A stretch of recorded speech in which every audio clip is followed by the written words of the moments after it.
Welcome to the KBB From the Tap podcast. I'm executive editor Chelsea Butler.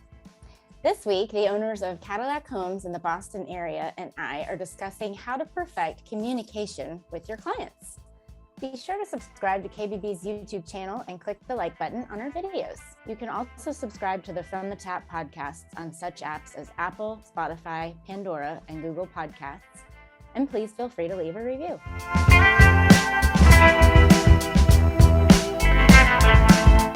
Welcome, Susan and Paul, and thank you so much for joining me.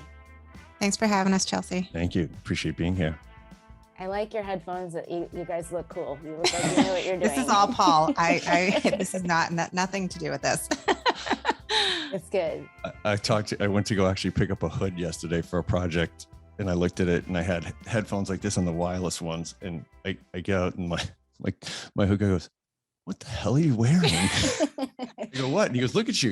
You're a mess." I'm like, "No, I'm like listening to podcasts and stuff." To sound good and everything, you have to have like the bigger earpieces, He's very particular about all of this. If he wasn't here, I would just be on my phone. I mean, I just always think people get annoyed when they hear a cell phone, break up for a few seconds. Like, okay, I'll talk to you later.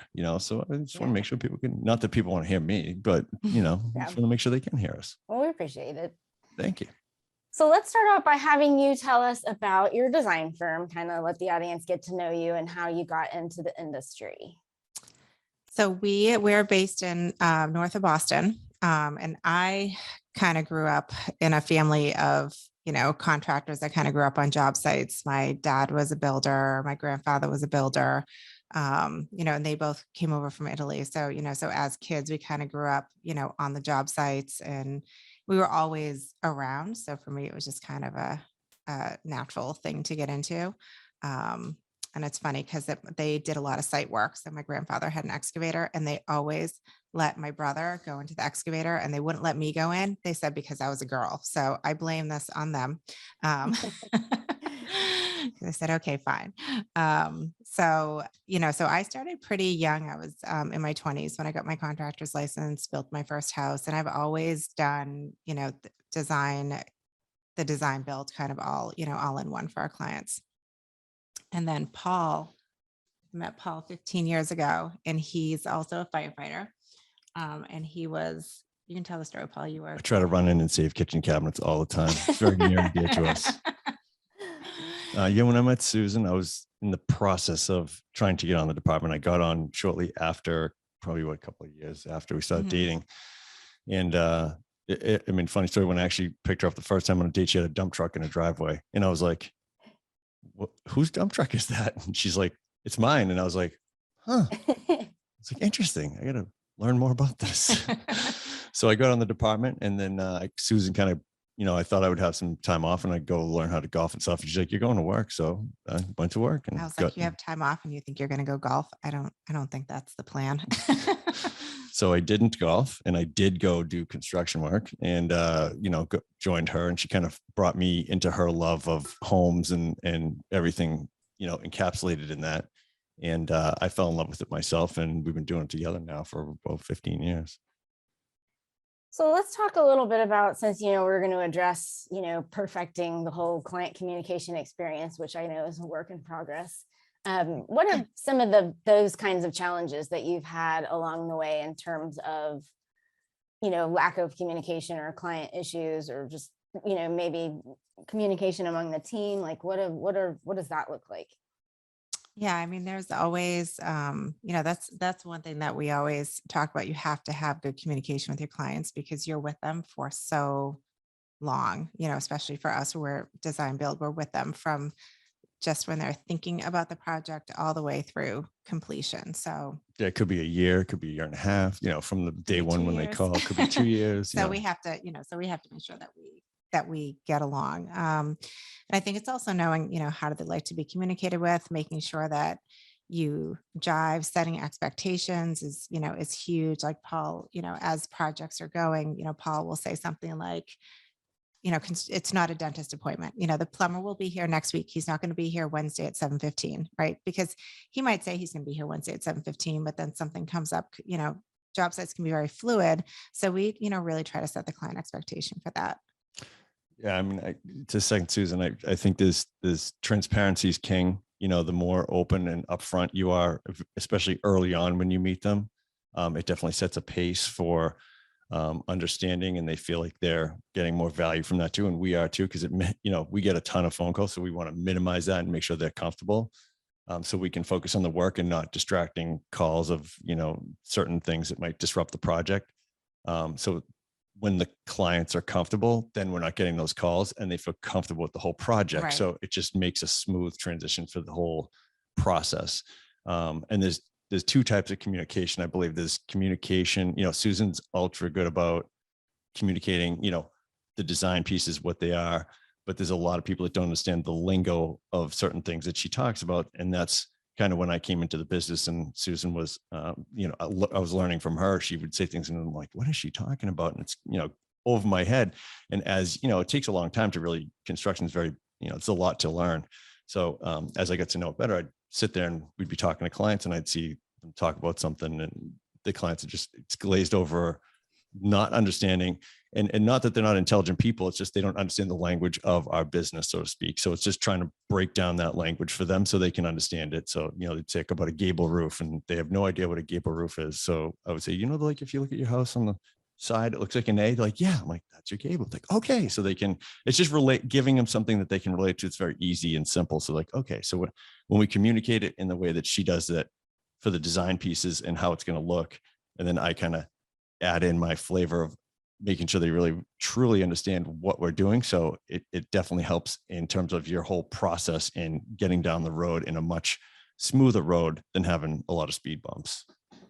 So obviously you've somewhat perfected this along the way, but when you all first started out, did you notice that you did have these communication issues? These were like some of the challenges that you went through when you started? Oh, absolutely. Yeah. I mean, I think, everyone, when you're first starting out, you're still trying to figure it out. And, sometimes maybe you don't want to deliver bad news because you think, the client might be upset, but I mean, we do that all the time now, right? It's like, if there's bad news, we're just going to rip off the Band-Aid and, this is what happens. This is what to expect.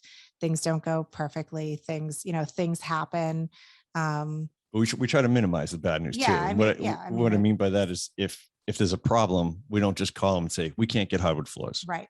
We wait till we figure out what we can get solution and give them the options of the solution. So the bad news is we can't get these, but we can get these, but we can get this. So we try to minimize how bad the bad news can be for them. Right. And we're not just going to them with the problem. We're going to them with, okay, here's a problem that came up. Here's how we can solve it.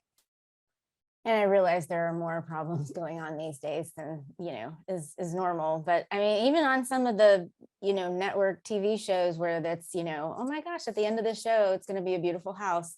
There's always bad news. There's always, oh, we've ripped down the wall and there's something back here. Or, they give choices of, if we had this little bit of money left, like, where would you want to put it and stuff. I mean, I feel like even on TV, there are issues that always come up. It's just stuff that but hopefully clients are more open to. I don't know if they are or not, but they take it well, believe it or not, because I think people just want the truth, because contractors in general sometimes don't have a great reputation, so that people have this kind of guarded position off of the bat. And then the reason we try to be very transparent with them is because we want them to understand what we're doing. That's why they called us to hire us, is because of our expertise. So we want them to be comfortable with the suggestions that we're making for them, so it's also not like a trust. I mean, essentially is what it is. You have to establish a trust with your clients. Yeah. It's not just like, I want a new kitchen. Well, why? Because my cabinets are ugly. Well, okay. A lot of people feel that way, right? But what is it about the kitchen that bothers you? I always tell clients, you got to live in a house first. Like if you buy a house and renovate it first, it can be tough. You need to live in it and really learn what you don't like about it, so that you can make the right adjustments.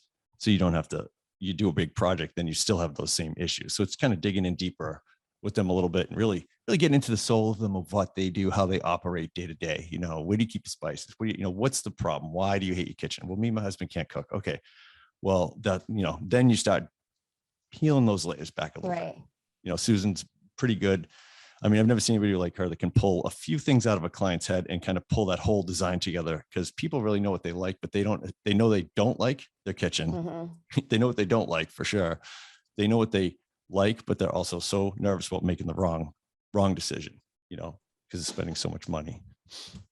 So yeah, I want to get into that a little bit too. I know you all have been around for a while and are honing this whole process and everything. So what are the questions and conversations that you have around really figuring out, like you said, Paul, I just hate my cabinets. How do you go deeper with them to really, as I think you said before, maybe make the design fall into place? What conversations do you have? I tell them to get ready because we're going to have a little therapy session. And, and we get into, and the first thing I tell them is that you don't have to make any decisions. It's because a lot of times I think people get nervous about sharing what they like, because they think, okay, if I say I like gray tile, I'm going to get gray tile, but maybe I don't want gray tile. So we go through a list of questions of how do they live in their house? What do you have out in the garage or out in the basement, or what do you use all the time that you have to leave your kitchen or leave your space to go and get that we need to find a space for? What are the issues? What do you want to be able to do in the space that you can't do right now?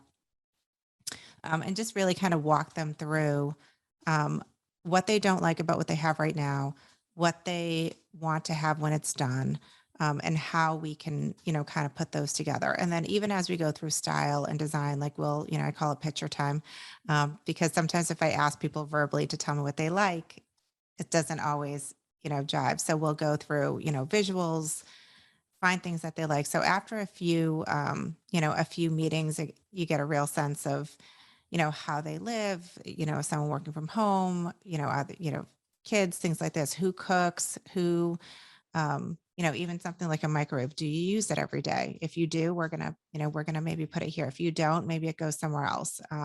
Just kind of going through what the lifestyle is so that when we're done with the project, it feels like theirs. And I have here in my notes, Paul, that you do an amazing job making sure the clients truly understand what's being said. Do you have something that you can add? Yeah, I mean, it's just, I think communication, like you said, is key. Like, even if I go by a job and they're say they moved out because we're doing a massive renovation or something, I'll take videos and send them to them and be like, hey, the plaster's done, because it's being in the know, right? When they just don't have any contact with you.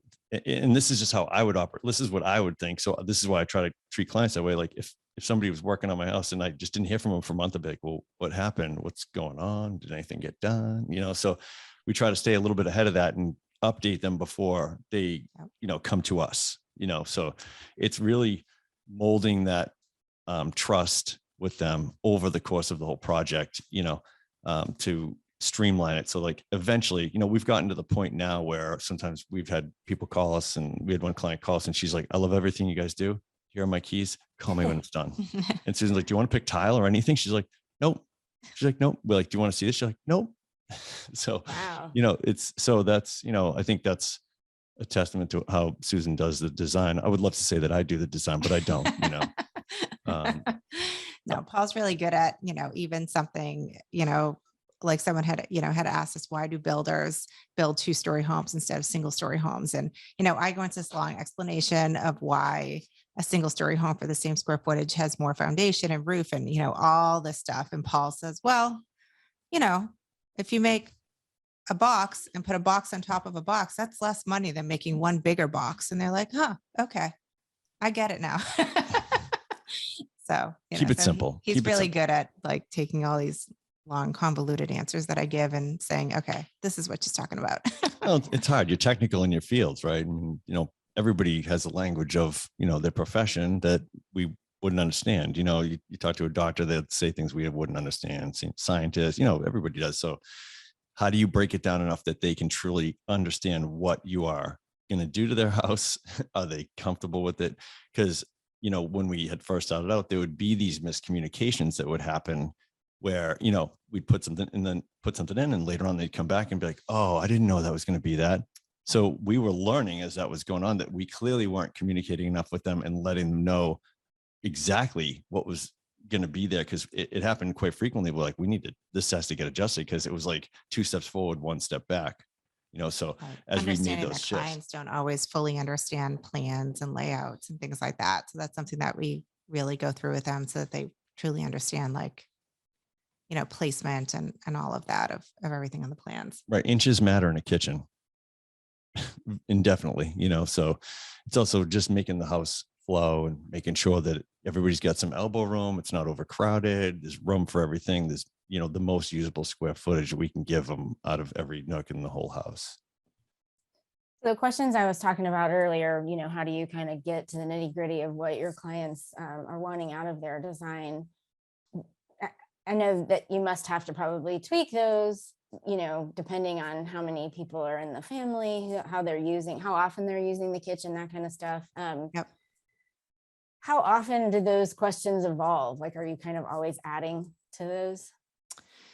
So I think, I think they're different every I client. think it's like, every project we do, if something new comes up, like a little example was, we had a client who said, later, one thing, it was a home that we built that we had sold. And she said, I really wish that we had was I have a robot vacuum and I wish there was a place in the mudroom for it. So now that's just a new question.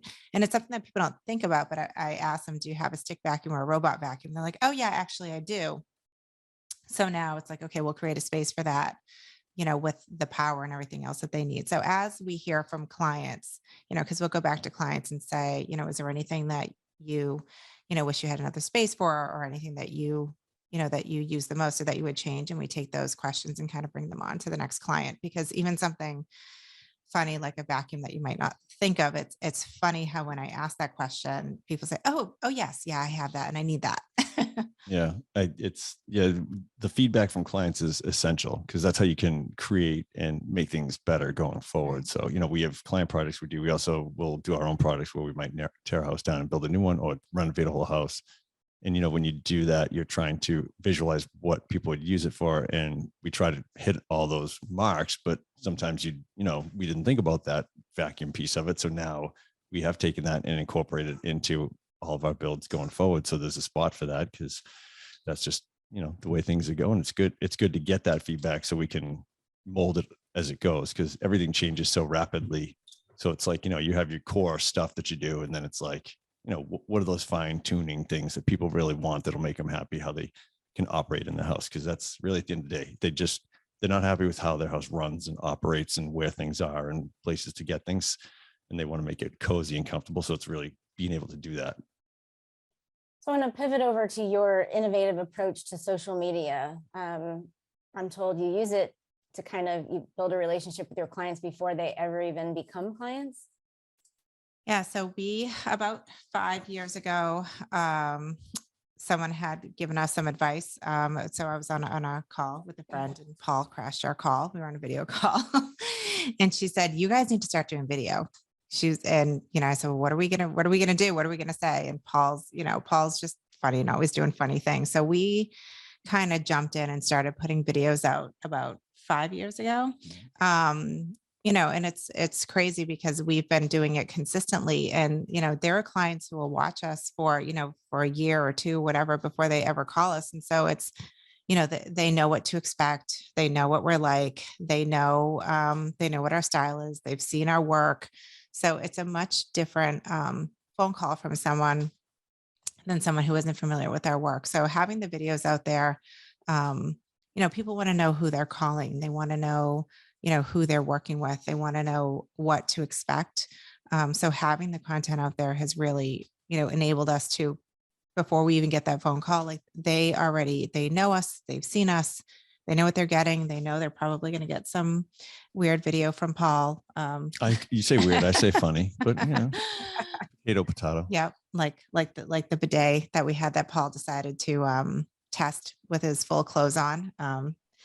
The bidet had great aim, let's just say. I want to see if it worked. It was like one of those nice Kohler toilets that had the all the smart toilets, and I let it shoot my butt with the thing so I could see if it actually, hit the right spot. It worked great. Yeah, I mean, why bother having it if it's not going to go to the right spot? Exactly. Right. Yeah. You're paying a lot of money for that toilet, so you want to make sure it works, right? Yeah. So people, so they know that there's a high chance that they're going to see their house in a video with Paul doing something in it.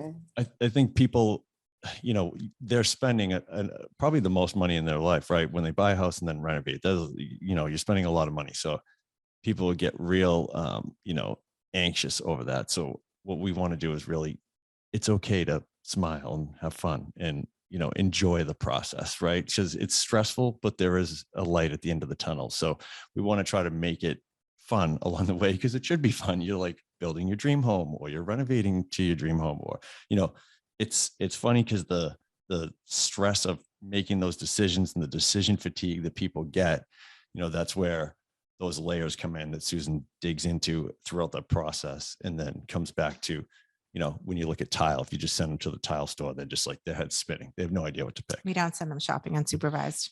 Right. Oh, no. Right.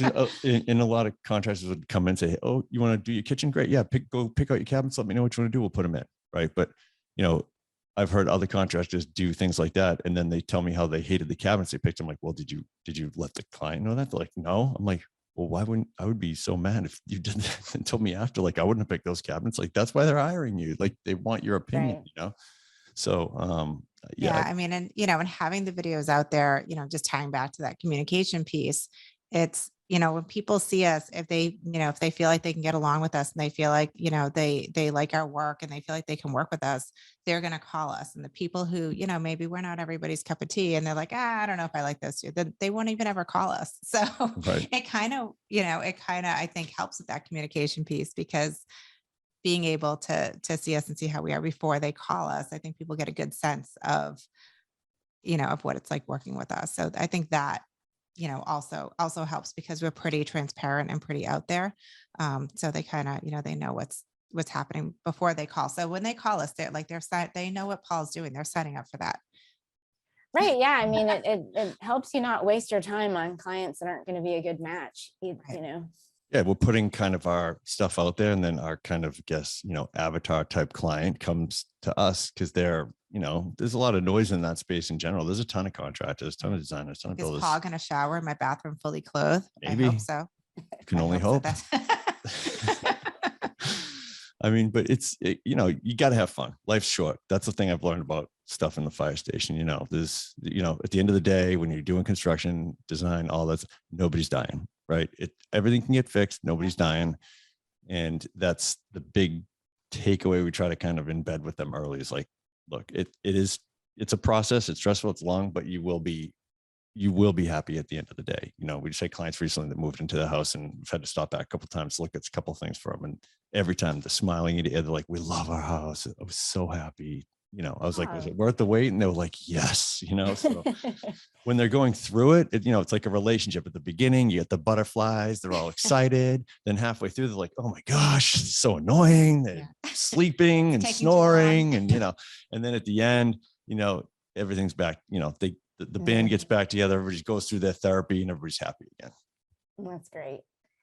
So let's talk a little bit about the innovations y'all are seeing in the kitchen bath.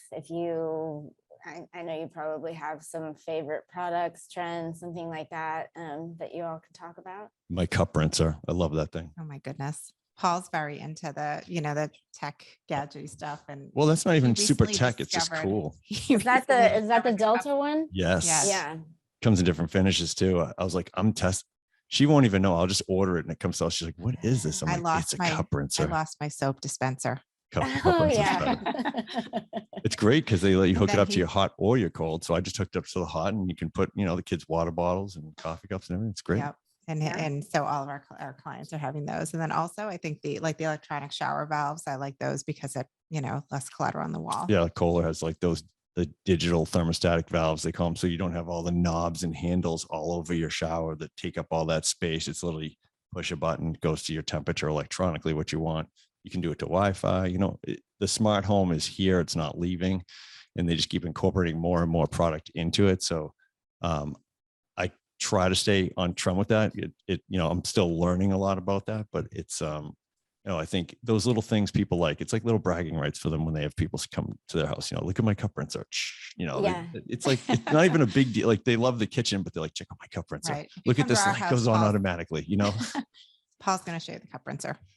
Yeah. Induction. We talk about that. Induction's huge, easier to clean. We think it's better than gas. It's good. It's healthier for sure. Right. Good for the environment. Yeah. Right. It's more efficient. You have way less smoke and grease because it only heats the size of the pan. So just those kind of things that we, we talk to clients about stuff that we have and that we like, and most of them seem to take to it, or, if they don't, they're like, I don't really like that. So the men want a big TV and the women want beautiful houses. So it's, Well, I like the shower valve thing because I don't know how it is that I guess this would probably help it, but I mean, I have to turn on my shower and then just walk away for a little bit because it doesn't, and then I'm wasting water, but I'm not going to get in there until it reaches temperature. Yeah. So if I knew it was there right away, then, I wouldn't have to waste the water. So I blame the industry for that. It's getting better. It is getting better. I mean, Kohler before, COVID hit, they had trips out to Kohler, and we were on a trip and they showed us that. And we were like, wow, we didn't know. Haven't we used this before? Yeah. We need to use this all the time. The cost was not much higher than, your regular shower valves. And there's a lot of moving mechanical pieces with that. So once we actually called our plumber when we were in Kohler, Wisconsin, we're like, have you put these in? He's like, yeah. We're like, okay, we're doing these going forward. He's like, all right, okay. So we started doing them, and people love it. It's like techie, gadgety type thing that people love, but it's super clean too in terms of the look. You just don't have all, you can put the controller where you want. You can even get one next to your bed to hit it and it'll turn on automatically if you really want. So and they just keep coming out with more and more things like that, so it's cool. So we talked about color a little bit before we actually formally got started with our conversation. So let's talk about that again. Love has no color. It's beautiful. So, that's Susan's wheelhouse. I would love to claim that, but that's her wheelhouse. Yeah. So for me, I mean, with what we're seeing with color, sorry, just give me 1 second. We'll be right back after this commercial break. I'm choking over nothing. On your next renovation, don't worry about all that money you're going to spend. Sorry, I'm choking over nothing. We're back to you, Susan. So for me, as far as color goes, like as far as trends, we saw a lot of gray, a lot of white, just kind of over and over again. And now we're seeing things like more browns, more natural woods coming in. I love color. I mean, for me, whenever we're doing, I like to all green kitchens, I've done black. I love doing color in the kitchen.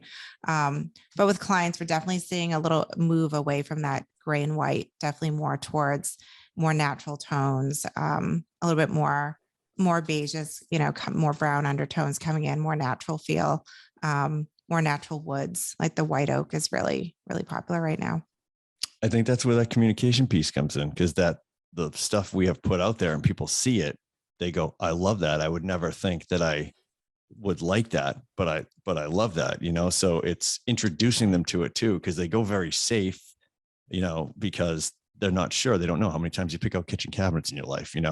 I have a theory that people always go back to the cabinets they grew up with. Like, these look good. You're like, no, they don't. They were in your parents' house. No, we're putting newer looking cabinets in there. I did a black kitchen about 5 years ago in a home that we were selling. It was a spec home, and everyone said, oh my goodness, you're crazy. I can't believe you're doing that. And it's funny because it's one of our most popular kitchens on Instagram. And we've had other people request, say, we want to do that. So that's, it's another thing, putting different colors and different things out there, kind of shows that, you don't always have to go super safe. Yeah, I have heard that there are more homeowners out there, obviously, since they've been spending more time at home the last couple of years, that they really want to bring in the colors that make them feel good, puts them in a good mood, relaxes them. And it's not all about resale value, and everything has to be very neutral and boring. Right. I mean, totally. The thing is, like, you have to live there, you have to live with it. And, I think if you're going to spend the money and do the renovation, do something that you like and that you want, not just something that's safe because you think you have to, go kind of boring. I think too, if people, trapped in their houses for a couple of years too, they really get to think about their house a lot, because they're staring at it. But older kitchens have, one window, maybe a lot of wall cabinets, they're darker, so, a lot of stuff we do now, we put minimal wall cabinets, we do more windows, so it's more light. So you don't need to have all those white cabinets, right? Because it makes the space feel brighter with the white cabinets when you don't have any natural light. But when you bring in that natural light and bring in that color, I mean, it's a home run. I mean, it just looks incredible. Well, I want to end the conversation by talking a little bit about your Renovation Rekindle show. Tell us about that. How do we watch it? What's going on there? So we finished season 1 of Renovation Rekindle. So that can be, there are 10 episodes that are completed. We're working on season 2 right now. And that there's an app called Renovation Rekindle. You can just download that anywhere, and it has all 10 episodes from season 1 on right on the All app. free. There's no paying for it. Just sign up with your email. That's it. Just full, each episode is a full renovation, kind of front to back. And Paul actually came up with the name Renovation Rekindle because it's, showing clients who kind of, have a home and helping them, kind of fall back in love with their home. Hope's a powerful thing, So when people buy a house, they look at it for an hour, maybe, right? Go back a second time, then they move in. And that time, they're like, it's so big, we can do this, right? And they have all this hope and belief of what they can do. And then they move into it, and then they don't realize they can't do those things because the space isn't working right for them, or it doesn't flow, but it kind of tricks them somewhat, right? So we wanted to take those houses, renovate, and make people kind of fall back in love with their house, right? Because when they first looked at it, they loved something about the house, the location, a great room, whatever it may be, the fireplace, So we want to tweak it and make them fall back in love with it completely. So, we kind of have a mantra of, we don't want people to leave home. So some of our clients call us and like, I haven't left since you guys finished, so they love their house, which is great. So, Susan, maybe you need to get out a little bit. Right. The world's a little bit just for an hour. Yeah. But the fact that they'll send us a message or something saying, we'll get text messages months later, but I just want to let you guys know I still love my house, So it's very flattering to get that those. Is awesome. Messages, yeah. They really, see really their name happy. come up. We're like, oh my goodness, is something leaking? Is there a water leak? It's a good message. They're just calling with the good news. Well, that is awesome. Yeah. I can't wait to check out that show. And hopefully our listeners and viewers will have gotten some good tips out of this, because that is just something that we hear a lot, that it's still, just somewhat challenging to really perfect that whole communication with the clients and everything. And, as I said before, it's kind of a work in progress a lot. It's always, kind of always renovating that conversation too, if you will. So nice play on that one. Yeah. Well played. I feel really brilliant. The app's cool too, because the renovations, they're all legitimate reveals. So we locked them out of the house. We put a blindfold, like literally some clients were still living at home. I put plywood walls up and took their lock and changed it and took the key that I only had and put it on so they couldn't access that part of their house, because we wanted it to be a true surprise for them. And it's a very endearing and emotional time when you sit in a room with people and they take these blindfolds off and they see it for the first time, and they're in this like disbelief that it's theirs, so it's really cool moment. It's very it's a powerful 60 seconds standing in a room with people like that when they're just overwhelmed with joy, and it's very cool. It's very special to me. That's awesome. That's what every project should be, right? Absolutely. Yeah. Well, thank you so much, Susan and Paul. I wish you so much luck with your TV show, and thank you so much for all your time today on our podcast. We appreciate it. Thank you for having us. I look forward to seeing your article about us.